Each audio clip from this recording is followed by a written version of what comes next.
We got this report in on the Owens River and Hot Creek. This is from Fred Rowe at Sierra Bright Dot. Hello, I'm Fred Rowe from Sierra Bright Dot Fly Fishing Guide Service. I've been guiding, teaching, writing, and lecturing on Eastern Sierra fly fishing since 1982. Well, let's get to this week's fly fishing report. Let's start with the Upper Owens. Snow's gone, access is by vehicle. We can drive anywhere on the roads up there. Might be a couple little wet spots, but for the most part, nothing to worry about anymore. Well, we're into April, and for the most part, the big trophy fish are gone. There's still a few fish left in the river here and there. Saw a photo of one today that's sitting in there, but for the most part, it's at the tail end of the run.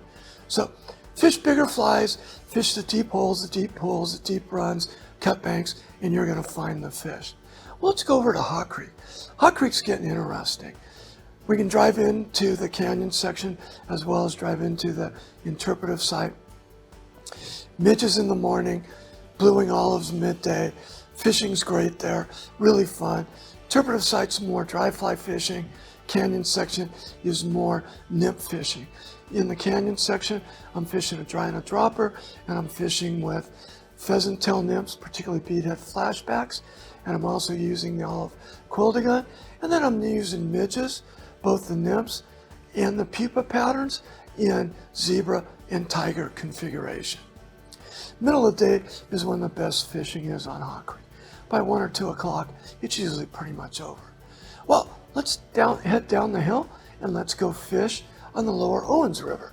Well, the water's turned dirty in the last few days, and I think it'll be like that for the rest of the spring and summer season. But the fish are still feeding, same scenario, midges in the morning, bluing olive nymphs middle of the morning up till about noon, and then the hatch comes off, and if you're in the right spot, you're going to catch lots of fish. If you're not seeing every fish in the pool selectively feeding, then move and find a spot where they are feeding. For the dries, I'm using bluing olive parachutes, and we're using sparkle duns in size 18.